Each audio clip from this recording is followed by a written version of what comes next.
Come on over. Come on over. I welcome to Field Archaeology 101.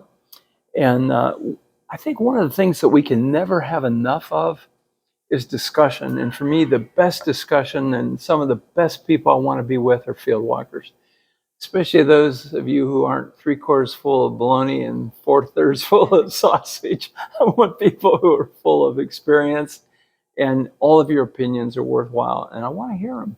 But the brilliance of getting together with, like I said, one or two or three other field walkers uh, is that difference of opinion and seeing if there's consensus.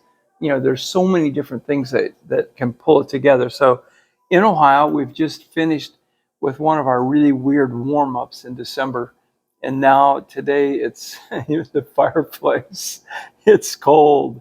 And what a great place to be. Yes. So Suzanne has been on here with us in the past, and she's a lot of fun to bring in because we're looking at a lot of years out in the field, and we're looking at it's kind of like an understatement if I say a devoted field. I would say. This is what we call an addict. Yes, yes.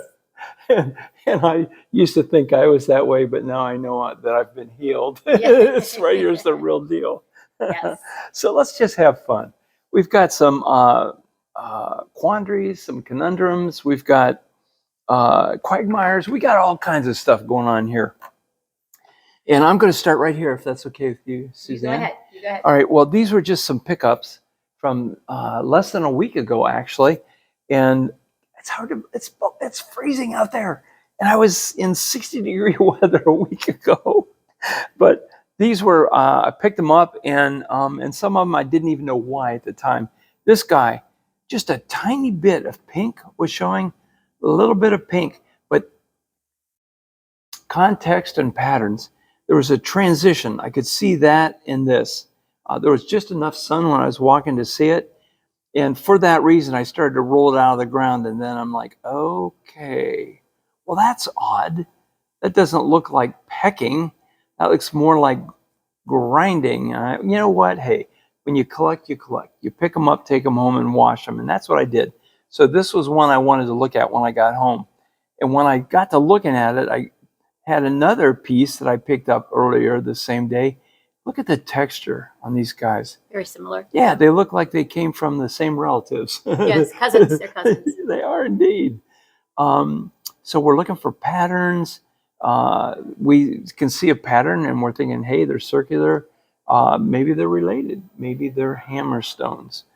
A couple other interesting items that I picked up the same day is this piece on a workshop area.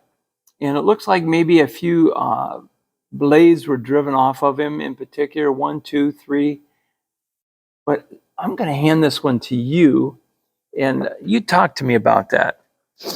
Because when I picked him up, it was I didn't know at the time if it was anything. And it may not be anything right now. I may be throwing you a curveball. But what I'm looking at is there anything there? Is there any diagnostic information? And sometimes diagnostic information can tell you that it's nothing. Or the diagnostic can say, I've got something here. What I want you to do is look at the ridges on this. And as you look at the ridge, all the way around it, each one of them is rounded. Okay? Now, I don't want to give it away. But this is extraordinary to find it on a village site, which this came off of, and every arris or ridge is smoothed.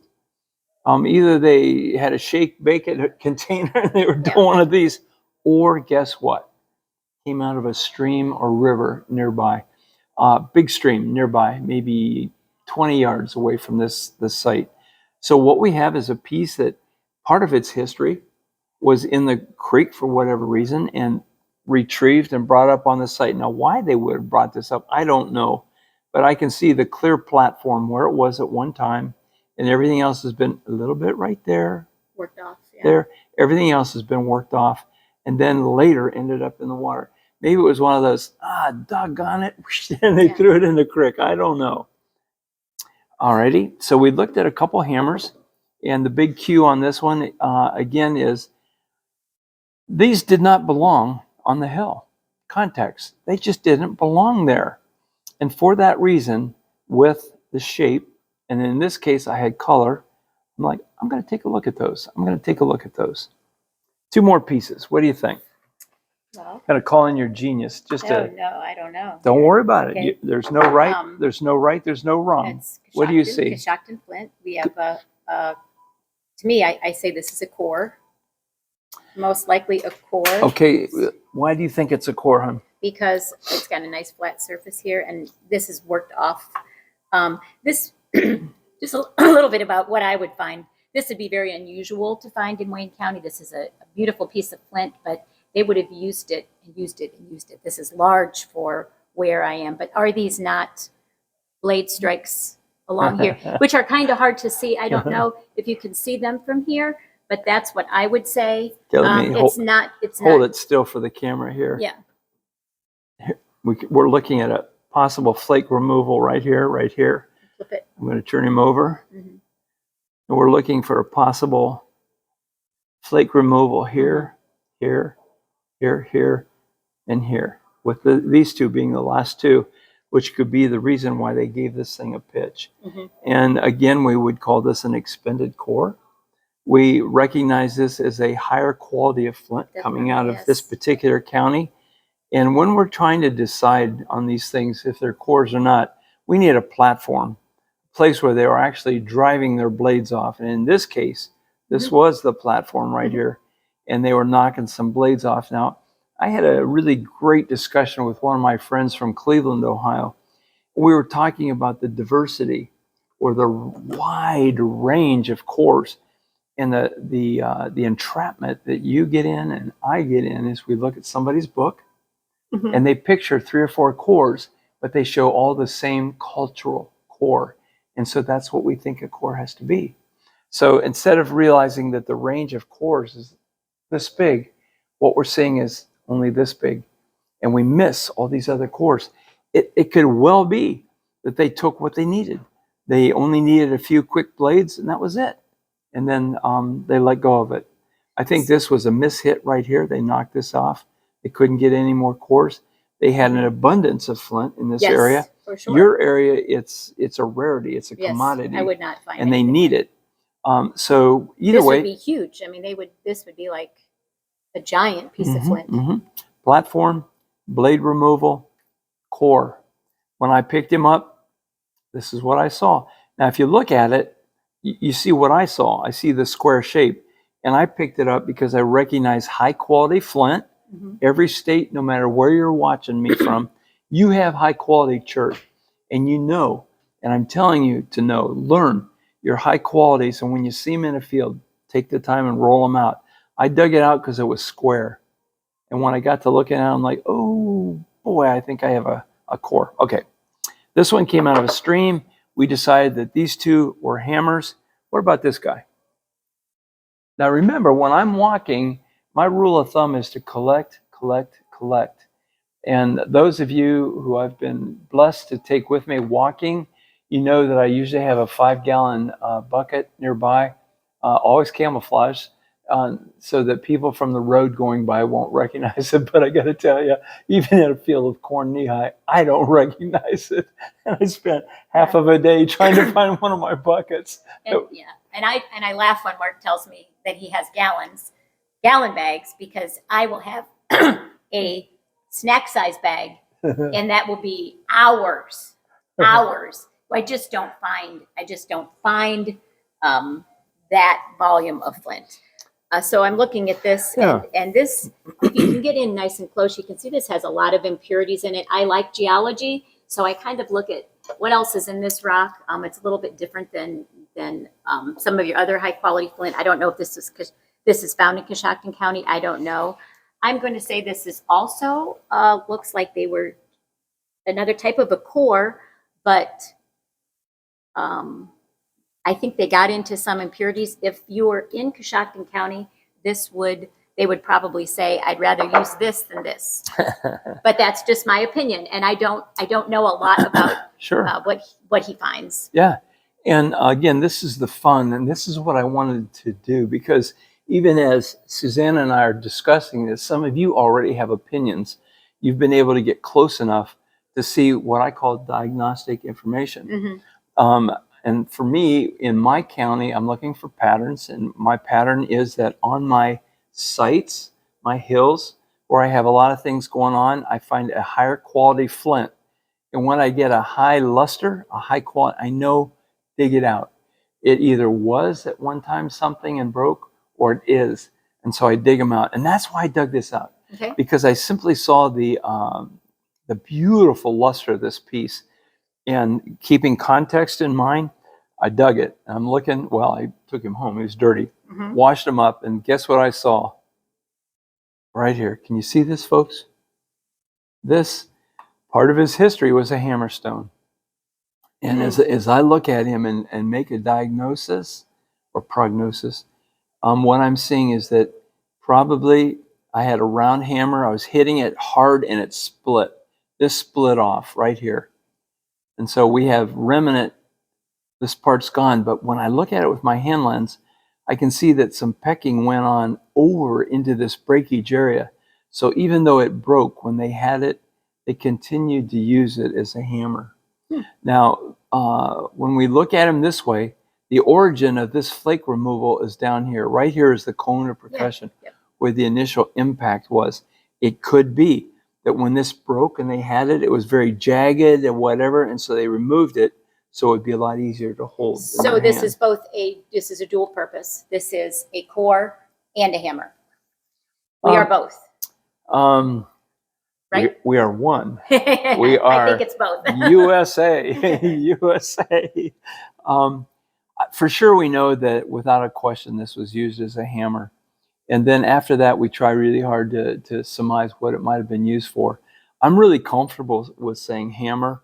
I'm also pretty comfortable recognizing a break, that it broke, and that more than likely it had eris, the ridges. It was sharp, like all freshly broke flint. But this is high quality in my area. And they weren't ready. They were working on a job. They weren't ready to quit. But they didn't want to get their hands all cut and messed up. So down here, they hit it and they drove a blade off of it to flatten this so that it would fit nicely into their hand. So they could, that's just a guess. And neither one of us could be right. Neither one of us could be wrong. We are in agreement that we have a hammerstone here. We still love each other, even though we have some differences. I don't know. I'm having a hard time, and I'm going to just disagree a little bit here, just because I'm going down, well, the shape. I think so I see hammers. This is one of mine, and I see more what I see as a hammer. This I just don't know. Only because I think to myself, this would not be fun. This would be hard to use. I mean, I'm thinking if I have like all sorts of hundreds of these, this would just be like, I don't know that I would use it for that. But I'm also surmising how they would use something. So Mark knows his fields better than I know his fields. So I would say if I found this in my field, I would say not a hammerstone. Even if I looked at it up close, I would say they were. I wouldn't find anything quite this big, but I would say this is more of a core, because that would be the greater need. The greater need would be not to use it as a hammerstone because it doesn't fit into your list of things. Okay. Well, let me jump in on your tail. Okay. And so again, what you hear going on is context based on her area and the context of my area. In her area, flint was at a high demand and a low amount available. So they didn't just pitch it. They used it down to almost nothing. Right. So most of the artifacts, a lot of the pieces that she finds are little points, little knives. There's a few big ones now and then. Yes. But even in her area, we know two other guys that are great artifact field walkers. They have some big stuff. But by far, when we get on these sites, it's a lot of little stuff well used up. Now, going to my area where the flint pits are, where probably the vast majority of Ohio's prehistoric people went to dig their flint, there was an abundance of flint. So they weren't as concerned with conservation as getting a tool that fit, one that they just simply liked. You know, I've got one of my mother's old teaspoons at home. It's warped. It's in 12 different shapes. It's ugly, but it was my mom's. I like it. I keep it. I use it. So they had stone tools that they liked. Some they kept, some they pitched. In my area, this is the typical size of a core. Yeah. And in one of my fields this past year, I probably had 50 or 60 of these. And then what's really helpful for you, especially you flint nappers that are watching us right now, you know, you're already thinking about napping. You know, what would you do? What has been done here? What kind of napping has taken place? Here's some of the cortex or the outer part that's never been struck before by this. Typically in my area, when I look at it, this is what I find with expended hammerstones. These are the distinctive, this right here, the pecking. My opinion, and again, you're going to have a lot of disagreements, but this is one of the cool things about field archaeology. We can disagree and love each other. That's just the way it is. I think it took an impact. It broke it off. I don't know. There is nothing sharper than freshly chipped flint. And so they did some removal here so they could keep using this piece because it was a super quality flint. And whether you're in my county, northern Ohio, or down in southwest Ohio, quality of their hammer oftentimes would dictate the use of the material. So, well, those are just a few pieces I brought in that were kind of like quandaries, and I thought it'd be fun to discuss with you. And I asked Suzanne to bring in some of the things that she's picked up here very recently. Last week. To just see how some of it is geofact, some of it's artifact. Then there's a third category that says, I don't know what the heck it is. We'll welcome your opinions. Yeah. So we're going to take a look, and so you're going to hear her thoughts, you're going to hear my thoughts, and your thoughts are treasured and welcomed as well. So Suzanne, jump in. What you got here? So, well, want me to jump in? You want to jump in? I have a menagerie of things, but I think I do like flint, but it's stone tools or something I really gravitate to. These two were both found last week. Like Mark just said, these were much larger at one time and just worked because they didn't have any flint. These were found in the same field, very close to one another. I thought this one might be hafted, but as we look at it, you can see it is not hafted. I think maybe it was, but then it broke. Yeah. So it's hard to analyze. I don't have the skill that Mark does to be able to analyze if it was a field break or if it was their break. So I still struggle with that because I want to always think it was a field break because I know the fields. I really wanted everybody's input on this. If we can get a good picture of this. This was found, what I say is on a village site. The backside of this is very polished and it was clearly in a fire. To me, it had one of two lives. Either it was a hammer or grinder and used and then broke, or they were trying to make some sort of a dish or bowl structure and they decided, nah, not going to work, but I still can use this as a hammer. So I don't know. Okay, well, let me jump in. So you jump in, but it is oxidized. Yeah, so, we don't want to get too far ahead of ourselves. Okay. Let's just look That's my nature, by the way. Can you imagine if she wrote a book, how many pages the book would be? No, because that's not true. All right. So I think that you're correct. I think this was a hafted scraper, and I see everything I need to see. And if I follow the geometry of the progression of the movement of the flint, or I took a compass and put the point right here and set it right here, you'd find that this is spot on. So what we have is a hafted scraper right here. This just wasn't completed yet. Oh. Okay. So yeah, this is most definitely a hafted scraper. Without question. This guy, I'm going to hold him sideways. Can you look at him and get a sideways shot of this guy? He's chunky. Yeah, chunky here, but he thins down real quick out here, correct? And so what you're looking at is a piece that has just been resharpened. And now here's the question about hafting. Too many people, a lot of people, think it was hafted this way. Could have been. But it could have also been hafted this way. Or it could have been, there's just so much that we don't know about our prehistoric people. But either way, if it were hafted this way, and it was bound right here. Look how much they had left to work with. This is simply an expended point. When they worked it down, and bye, Charlie. See you next year. Well, These probably expended points still Yeah. are points. Oh yeah. So I am happy with finding expended points. This one, go ahead. Yeah. So I would pick it up. Same thing that she did. For me, this is typically a plow hit right here, this break. Not at all what I would expect not to find. I'm looking around here to see any evidence of where maybe they were hammering at it. It's possible. This is new to me. I noticed that it's not been cleaned yet with a nice toothbrush so that we can see everything. Because I wanted you to see the oxidation. Yeah, So yeah. Yep. So again, I'm looking for things on it that don't belong on it naturally or normally if it's a geofact.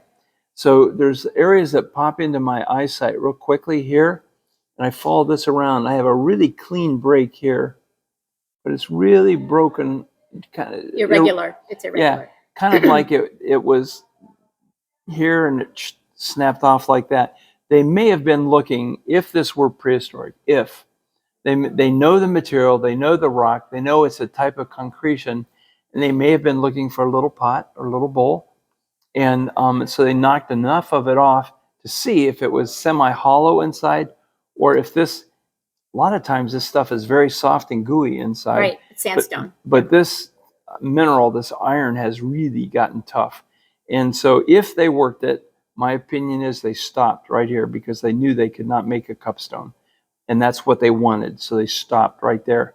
Looking at the thing over, it is covered with either, I call it patina, and this is either naturally formed by the minerals in the soil or the rock, or by fossilization of some type of debitage that's near it. But you can see it all over. I'll try to point to it with my fingernail. This does not come off, by the way. This is not something that you can scrape off. Okay, so the next thing we do is wash it real carefully, and we're going to look for any polish or grinding marks or any pecking marks on that. So we're going to stop with this guy. We're not going to say this is this or that is that. We're going to say that there's enough here to tell you to pick it up, clean it off, grab a couple people, and look for indicators that might tell you that it was used at one point. If they picked it up and they reshaped it, or even this much of it, it was an artifact. It was in somebody's hand. It was remodeled. Even though they discarded it, it still has a story to tell, part of their life, part of something they needed on their site. They needed a cupstone, and that's what they were after. We've not said yes or no on this being an artifact. We're just going to move on because we have much more to look at. Okay, so this is, go ahead. I'm just going to grab and go through these pretty quickly. This one is kind of a mica schist combo. Freeform. Worn off all the way around it. Now I've walked like Suzanne forever, and I know that on my glaciated areas or my glacial cames, or not my cames, but my glacial moraines in Richland, Ashland, and Crawford County, these are not that uncommon. I think that these were washed out pieces of stone that are geofacts. Suzanne thinks it's an artifact. You're always going to have a difference of opinion, and that's what makes field archaeology so much fun. So basically what we would do for here is we would work together to look for any diagnostic information to validate this as being prehistoric. I see plow or disc marks right here. But typically this is what I see coming off of glacial moraines in all three counties over here. And if I extend it, it could even go into northern Wayne County, her direction. So she's thinking preform, I'm thinking glacial till, glacial spill out of a glacial area. Next piece. Good idea to pick him up, right? Yeah. Yeah. I like the shape. I like the color. Do you see this? A little bit of transition here between this color and this color. Most rock has a little bit of iron in it, and with a little bit of heat, you can get some oxidation taking place. So this is a take it home and wash it piece. And at this point, I see little divots all over them, but these are not divots. Let me grab a fork. These are not divots that are the result of pecking. These are glacial divots of just things hitting this over eons and then being damaged and rolling in the glacial. Blah, blah, blah, blah. Years go by and it gets polished off like this. So these are natural or geofact type stuff that I would see. But I'm especially looking now to see if I see some possibilities of, this is a maybe less than 50% of maybe. So this one is on hold, but here's the deal. Remember what I said? This could very easily be in a cache of rocks that were going to become hammerstones, and they simply hadn't gotten to this one yet. But it's, again, the integrity of your site and context, knowing that, hey, this just doesn't belong out here. I've walked this field for 20, 30, 40 years. This is not what I find. Okay, now we're like, well, then this was more than likely carried in. But to go beyond that right now, there's just not, I'm not seeing the diagnostic information. I just brought it in for the, the size. Yeah, I'm glad size and color. I'm glad you did. Let's look at this guy. And I especially like this. And I like this because this is not typically the way a piece would break if it was struck by a plow or a disc. You usually get a nice clean hit area, and then it'll do whatever it does. This looks like it could be a prehistoric break, or even I don't see evidence of oxidation here, so I'm thinking this is a prehistoric break here. But when I flip him over here, I can see that looks like some pecking, some modification right here along this edge. And this could have very well been part of a small grooved, 3/4 grooved piece, or it could have been a big celt, like we saw some celts here a little bit ago, a big all stone, hard stone celt.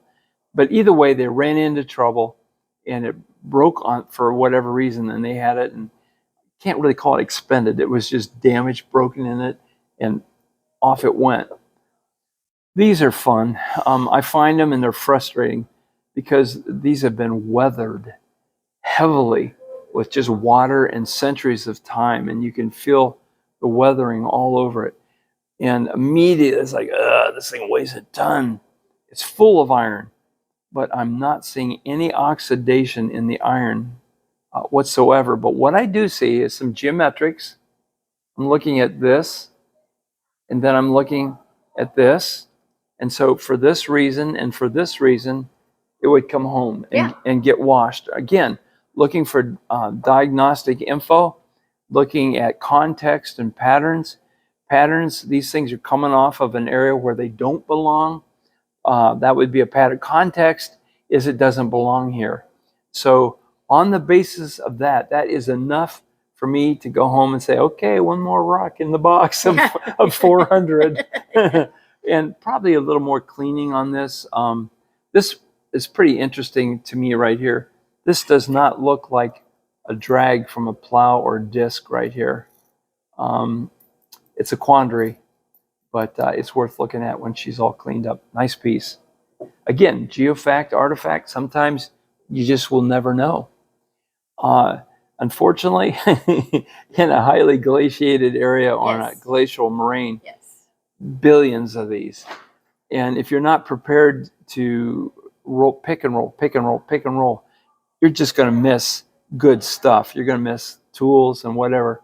So what I do is I pick them up right away. I see a consistency of this orange all the way through it, everywhere. I don't see one area where there's more than anywhere else, which could be actually the mineral content on its own without being heated. When it's going to be in a fire, there's going to be one area that's exposed to more heat than anywhere else. This is even. And this is why Suzanne and I both say, boy, if you folks can get one or two geology courses under your belt, it's really, really helpful. And what's nice about being old like us, like me, is that you can audit courses for almost nothing at a state university. So I recognize this as a heavy granite material. I'm looking at all my corners. I see pock marks in this one area. But it would be more in these areas if it were a hammer. So I'm looking at 90, 95% says geofact on this Okay. one. Okay. And I know she's going, I disagree. And that's, Well, I mean, we know our fields. We Yeah, know our fields. And yeah. I speak to people who yeah. they pick things up in certain areas, and I guess I would. This it's hard to see here. Like a Clearly, thumb, this is could hold it. a thumb. Very, very distinctive. This is igneous rock. This is hard. This is Any some- polish or grinding There area is that you see? definite polishing Polishing. coming this direction. Okay. Possibly this way. You'd have to look at it yourself. All I'm Yeah. sure some of you have opinions. We will take them. Yeah. So we're So do you see that agreement or not agreement that this is? we're not saying this is this or that is that Right. today. What we're doing is saying that we're looking for just diagnostic information to sort it out between geofact or artifact. And I honestly can say that I have a large number of material that simply got sorted from the two into artifact, but I have no clue. I just see evidence that Okay. prehistoric people had it, and after that, I can't say a word. These little, this is not, it's like a concavity, but the reason it's not a concavity is this smoothness spills out over the edges. All the way down. It smooths out everywhere. And so I would be looking for polish and grinding clear out here.